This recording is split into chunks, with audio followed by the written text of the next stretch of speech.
is made up of chairs and table and so on. Does that mean that the word in Indonesian one means many inside of one? Of course not. It's a silly, foolish game. You follow what I'm saying? So Yeah. what Christians will say is, look, it says in the Bible that a man should leave his father's house and cleave unto his wife, to his wife together, and they shall become one flesh. They should become one together, right? So they say, you see, the one means really, it's called a complex unity. That it's one, yes, but it's complicated because it's a man and a woman. Unfortunately, this is very silly because in reality, when the Torah says on the mouth of one witness, you cannot put anyone to death, but on the testimony of 2 or 3 witnesses you can. So you need at least 2 witnesses in order to punish somebody, right? So it says same thing, 1 witness. So Christians don't quote this. It's a whole game. See that on the mouth of 1 witness, no one can be put to death, but on 2 or 3, yes. So it's the same Hebrew word, echad, but Christians don't quote this. Now, why? Because Christians are a bunch of liars? No. Because Christians are crazy people? No. They're good people. Not all, but many of them are very good people. This is what their pastor tells them. This is what they're taught in Christian schools. And they just repeat over the same nonsense over and over again. In any language, I could say that I have 1 mother. That's it. That's it. I have 1 wife, just 1. Or you could say all these things become one together. Of course you could say that. So you always look at the context. It says, "Hear, O Israel, the Lord is our God, the Lord is one, and you shall love the Lord your God with all your heart, soul, and might." Not the Father, Son, and the Holy Spirit. It doesn't say anything like that. The idea of a Trinity is a much later development. And the church has a problem. How do you take the doctrine of the Trinity that was developed essentially in the 2nd and 3rd century and established as Christian orthodoxy in the 4th century at the Council of Nicaea, and then read that back, infuse that into the Hebrew Bible? Because every Christian would ask the question, well, why isn't there a doctrine of the Trinity in the Hebrew Bible? Like, why doesn't it say it anywhere? It's not even in the Christian Bible. So Christians then have to go to the text and figure some way, scour the text to find the Trinity in there. Of course, it's not there. So all they could do is let us make man. Really? So us is plural. It doesn't tell you how many. So what is preventing these verses from meaning there are 5 gods? Why not 20 gods? Why not 100 gods? It means why only 3? There's nothing about a triunity because the Trinity that word was invented by Tertullian. The idea is a product of the church. Then Christians have to go back to the Hebrew Bible and find some way to read into text things that are just not there. That's why the Jews reject the doctrine of the Trinity, and so should every person. Great, Rabbi. Thank you so much. I believe you will have time until 10:50, right? Sorry, Yeah, Indonesian. 10:50, 10:45, then I have to go to, right. Okay. So in this last maybe 10 to 15 minutes, Pak Ali, maybe you have another question for Rabbi? Mungkin audien yang lebih penting untuk tanya ini, penting Pak Bundi. Yeah. Audience maybe can ask to Rabbi. It's very important moment for us to today. Okay, Rabbi, I have some questions from the audience. How does one qualify to adhere to Judaism? This question is, to acknowledge this somebody is a follower of Judaism. Is it based on the mother or father lineage? Okay. Please, Rabbi. So it's the mother. Only the mother could convey a Jewish identity. I need to explain one thing that will be maybe difficult for your viewers. So Judaism is very unique in that the Jewish people are a nation, the Banu Yisrael. We're actually a people. And we're also a faith, a religion. Islam is a religion only. It's a faith, but it's not a people. You follow? So there are people who actually can join Judaism by converting to Judaism, or are Jewish because their mother's Jewish. But then there are people who believe in Judaism but don't actually go through a conversion, and they're B'nai Noach. They're the righteous among nations who believe in one God and follow that one God and keep basically 7 Noachide laws. So, but Judaism is, if someone is Jewish because the mother is Jewish. I see. Yeah, but for to acknowledge the tribe, I believe is from the father. Is it correct, That's Rabbi? correct. That's correct. As it says in Numbers chapter 1, it's really all over the 18. chapter, that it's 1:18. that a tribe is identified lemishpachosam leves avosam, according to your family, according to your father's house, leves avosam. So only a father could tell you you're from the tribe of Levi. I'm from the tribe of Levi. I'm a great grandson of Aaron of blessed memory, Aharon. You're from the tribe of Judah. That means that your father has to be from the tribe of Judah. So it's only fathers convey the tribe, and the mother conveys that you're Jewish. That's correct. Okay, Rabbi, I still have 2 or 3 questions. Can you We have please probably explain room to for us? what? Go ahead. Yeah. Can you please explain to us about the Ishmael when called wild ass in the Genesis? What is the meaning of the wild ass in the Torah? Right. So there are 2 names for a donkey in the Bible, and one conveys a domesticated donkey, and one conveys an animal that's able to be all over and engage and is in the wilderness. Like you have horses that are domesticated, and they have horses that just run freely and in the wild west of the United States. We are told that the Banu Yishmael are able to thrive and survive in a wilderness that others can't, and that he will engage with his brothers, and there will be engagement of business, commerce, and war. And this has been the history of the Bnei Yishmael, of this region of the world. I mean, we have a tribe that's used, the term donkey is used. We have tribes that lion is used. These are all, we have a tribe, Dan, where a snake is used. It doesn't mean that the Bnei Yishmael are donkeys any more than people who are from the tribe of Dan are snakes. Doesn't mean that at all. It's a feature of an animal. Let's think about a donkey for a moment. Let's think of a donkey and a horse.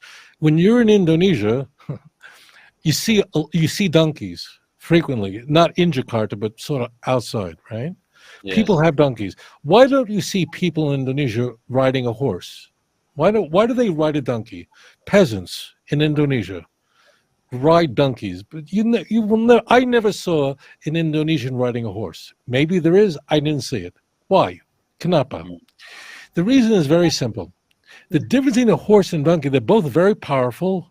They can both carry a load. But a donkey could live anywhere. You don't have to have a house for the donkey. A horse has to have its own house called a barn, right? A horse needs very good food. You need to put a horse, you have to keep it, you have to clean the horse all the time. You have to take care of it. It becomes afraid. A horse is not a durable animal. It needs very special care. When it's raining outside, you can't leave the horse outside. But a donkey, on the other hand, is very cheap. A donkey could leave outside in the rain. It doesn't need a house. It could survive under the worst circumstances. And that's what a donkey is in Bnei Yishmael. The Bnei Yishmael are a people of endurance.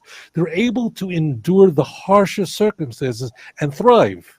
A horse, on the other hand, cannot. A horse requires tremendous protection, special feed. You have to care for a horse. It's very expensive. The only people who would have horses is for battle, because you need something very fast. A horse can run faster than a donkey.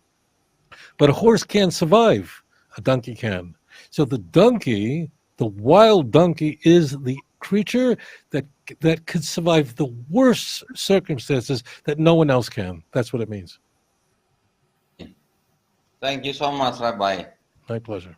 I heard about this for the first time because it is most of them understand the wild donkey or wild ass in terms of the negative perspective. It's like a people of war, something like that, Rabbi. Right. So the donkey, the critical part. I mean, look, Arabia. That's where Islam emerged from, right? That's where that was part of the Roman Empire. But the Roman Empire never bothered to go there and tries to seize what is today Saudi Arabia. Why? Because the soldiers would never survive there. No one can. I don't think you can. You're not an Arab. So it requires a certain people that are completely durable, that can endure something that no one else could.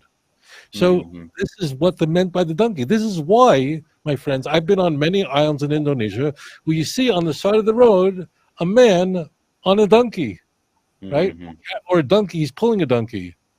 You'll not see a man pulling a horse, I don't think. Why? Because a donkey's cheap. A donkey you could do anything with. You could feed it anything. You could leave it out in the rain. Doesn't make a difference. Donkey is durable. A horse is not. And that's the uniqueness of the Banu Yishmael. They have a covenant with God in the book of Genesis. And nothing could happen to undermine them. Think about the Bnei Yishmael for a moment. I want to close with this. That, after Ishmael passed away, there was a lot of idolatry among the descendants of Ishmael, all the way to the birth of Islam. There was jahiliyyah, an absence of knowledge, right? And yet God made a miracle. He kept his promise. This is an amazing thing. The Jewish people had a continuous revelation with God, and there were always monotheists among the Jewish people. But we know that Mecca, Arabia was a place of idols. Before the Kaaba was restored, it was a place where there were hundreds and hundreds of idols there. People would bury their daughters under a house. The people worshipped so many gods. But still, somehow, the Banu Yishmael, the descendants of Yishmael, remained against all odds. This is an amazing thing.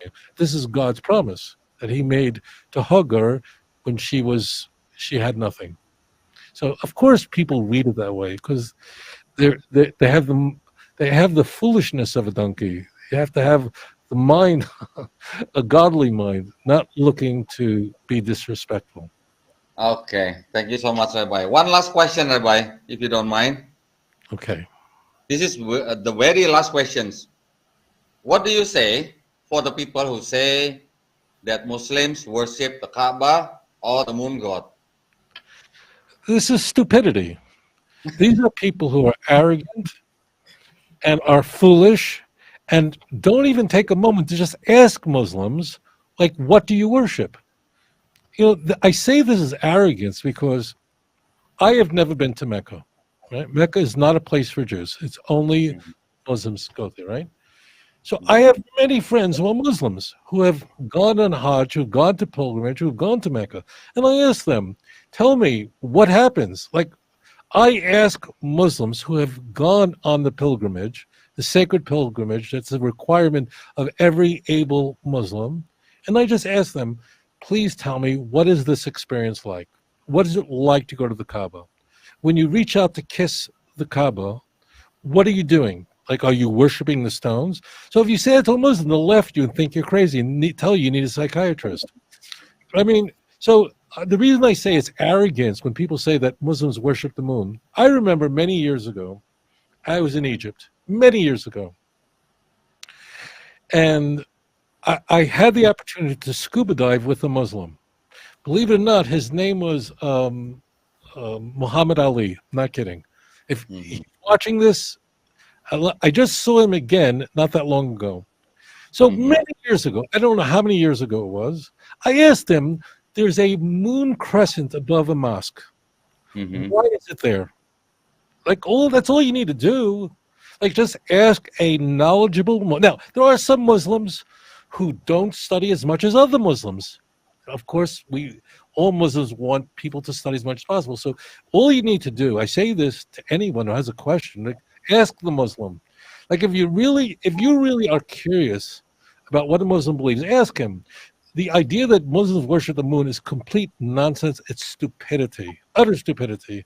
In the Quran, one of the things that goes on in the Quran is something that there's one God, there's no other, there's no Son, there's no Trinity, nothing. It's all over the Quran. It's almost to the point that people go, all right, I got it.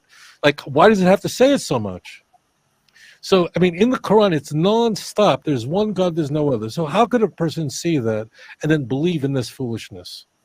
How could a person? Now, it is true that Muslims consider Mecca to be a holy place. For Jews, Jerusalem is a very holy place. The holiest place for us is Jerusalem, right? And the wall that surrounds where the temple stood, the Harabayat, we kiss the wall. I do. I live very close to it, right? We're not worshiping the wall. It's our way of just knowing this is something that was from our ancient time, and it's a way of expressing a love for God. We don't worship stones. So I say to people who want to know what Muslims believe, why don't you just ask them? I do. I mean, shouldn't that be your starting point? Why don't you read the text? Muslims detest idolatry, hate it. And in truth, when Muslims hear that there are some Christians that believe that Muslims worship the moon and the Kaaba, Muslims are laughing. They're going, how could you be so foolish? So the answer is, ask the Muslim. I thank you very, very much for having me on your show. It's really a joy. Really, I deeply appreciate that. And wassalamu alaikum to all of you. I thank you so much for having me on the show. Thank you so much, Rabbi. Thank you so much. Bye-bye. Yeah, Thank you so much, Rabbi. Thank you. I wish you can come again to our show. We enjoy for this 2 hours, almost 2 hours with you. I pray you well, Rabbi, and send our regards to your big family. Thank you. I hope everybody protected by God. Thank you so much, Amen. Rabbi. Thank you. Shalom. Shalom. Shalom. Shalom. Shalom. Terima kasih Pak Ali, Bu Etika. Sama-sama. Sama-sama Pak Dondi. Mudah-mudahan Rabbi mau ngobrol lagi ya Pak ya. Ya bisa, Ya, dia nggak mudah-mudahan. keberatan. Topik yang khusus barangkali. Ya, baik. Terima kasih Pak Ali, Bu Etika, sudah cukup malam. Ya, Saya jam 11 terima kasih malam. banyak loh waktunya Pak, Ibu. Terima Assalamualaikum kasih Bu warahmatullahi Etika. wabarakatuh. Sampai Sama-sama ketemu Pak di Ali, lain makasih. waktu. Makasih Pak Ali, Pak Dondi semua, selamat malam.